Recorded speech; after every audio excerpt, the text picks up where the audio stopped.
बोला जी मैं कांग्रेस का हूं, हमारा परिवार कांग्रेस का है, इसलिए आशु को वोट दूंगा।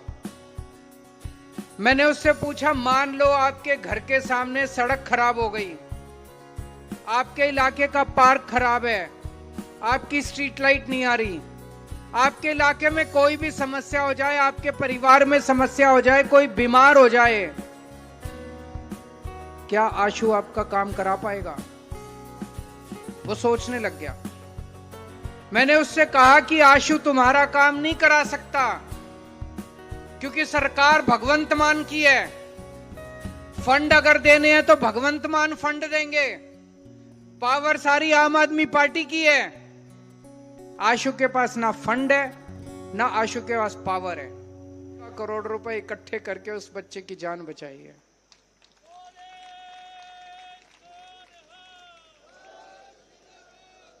साधु आदमी है, ये नेता नहीं है। ये 19 तारीख को चुनाव है। 19 तारीख को किसे वोट डालना है? पंजाब में आम आदमी पार्टी की सरकार है। अगर आपने आम आदमी पार्टी के एमएलए बनाया तो वही काम करेगा। दूसरी पार्टी वाले को वोट दे दिया तो वो तो केवल लड़ाई करेगा। मैं आपको एक उदाहरण देता हूं। एक आदमी मेरे पास आया, मैंने उससे पूछा किसको वोट दोगे? बोला आशु को।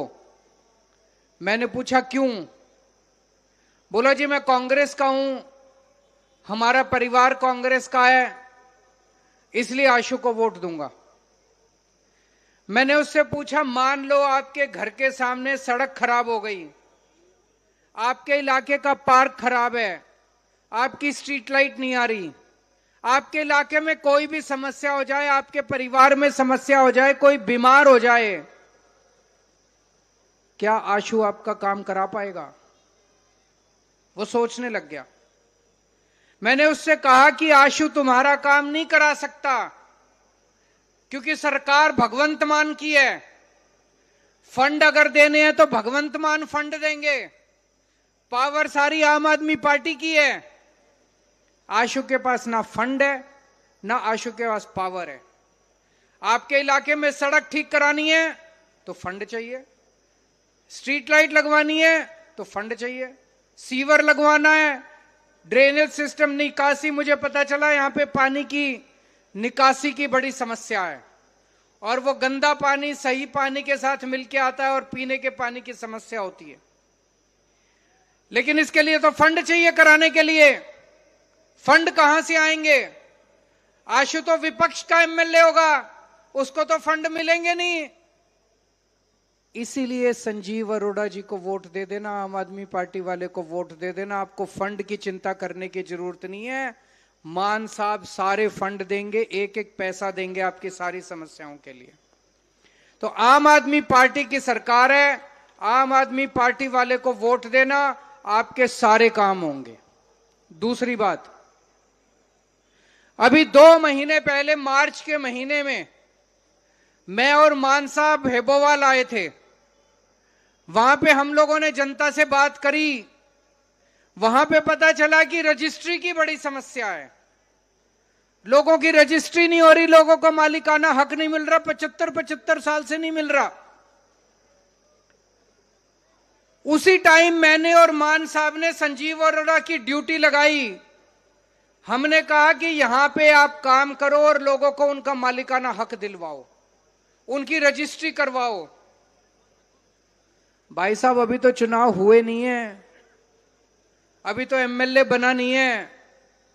इसने 90% लोगों की रजिस्ट्री करा दी, जो बच गए उनकी भी रजिस्ट्री हो जाएगी। 2 महीने पहले हमने ऐलान करा था कि लुधियाना वेस्ट से संजीव अरोड़ा चुनाव लड़ेंगे। तब से ये चुनाव का प्रचार नहीं कर रहे। मैं इनको 10 बार बोलता हूं जाके चुनाव का प्रचार करो, वो ये काम करने में लगे हुए हैं। सड़कें बनवा रहे हैं, ट्रांसफार्मर लगवा रहे हैं। अभी इन्होंने बताया यहां भी इन्होंने कितने 14 ट्रांसफार्मर लगवा दिए ताकि आपकी बिजली के पावर कट ना लगे। अभी तो बने नहीं है। और जो अभी मान साहब ने स्टोरी बताई, मैं थोड़ी सी खुल के बताना चाहता हूं। दिल्ली का एक बहुत गरीब परिवार है, एक क्लर्क है, उसकी 7-8 हजार रुपए महीने की तनख्वाह है। भगवान ने बड़ी मुश्किल से, बड़ी मिन्नतों के बाद उसको एक बच्चा दिया। उसके घर में एक बच्चा पैदा हुआ, एक बेटा। लेकिन भगवान ने, कुदरत है, उस बच्चे को एक ऐसी बीमारी दे दी जो कि करोड़ों करोड़ों में एक आदमी को बीमारी आती है। और उस बीमारी का इलाज था 16 करोड़ रुपए का इंजेक्शन लगना था उसको, तभी उस बच्चे की जान बच सकती थी। 1 महीने का बच्चा था। डॉक्टरों ने कहा कि अगर इसको तुरंत इंजेक्शन नहीं मिला तो 4 महीने के बाद इसकी डेथ हो जाएगी, इसकी मौत हो जाएगी। संजीव अरोड़ा जी उस बच्चे को नहीं जानते थे। इन्होंने अखबार में पढ़ा और बाई चांस उनका परिवार इनसे मिलने आ गया। संजीव अरोड़ा जी, इनके घर में बहुत गरीब लोग जाते हैं मदद मांगने। किसी के बच्चे का एडमिशन नहीं हुआ, किसी को किताबों की जरूरत है, किसी को अस्पताल में इलाज की जरूरत है, सबकी मदद करते हैं ये। जो इनके घर में गरीब आ जाए वो खाली हाथ नहीं जाता इनके घर से। तो उस आदमी को भी पता चला कि एक ऐसा आदमी है, इनकी बहुत सारी चैरिटेबल संस्थाएं हैं। वो आदमी इनके पास आया, बोला जी मेरे बच्चे को ये बीमारी है, 16 करोड़ का इंजेक्शन चाहिए। मैं आपसे पूछना चाहता हूं, मैं सोच रहा था अगर हमारे में से किसी घर में ऐसा बच्चा पैदा हो जाता,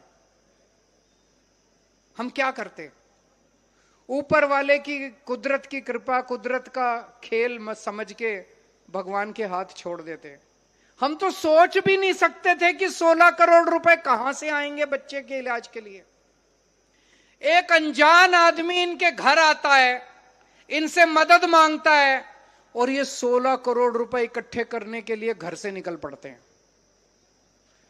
दर दर के पास गए, मान साहब के पास गए, मेरे पास आए, बॉलीवुड में गए, हीरो हीरोइनों से मिले, सिंगरों से मिले, बड़े बड़े लोगों से मिल मिला के मेरे पास जब आए, मैंने जो मैं कर सकता था अपनी जान पहचान के लोगों से मैंने किया। लेकिन मेरे को उम्मीद नहीं थी कि 16 करोड़ रुपए इकट्ठे होंगे।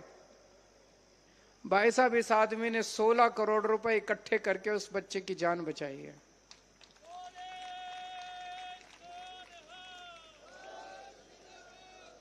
साधु आदमी है ये, नेता नहीं है, ये पॉलिटिशियन नहीं है, इसको पॉलिटिक्स करनी नहीं आती।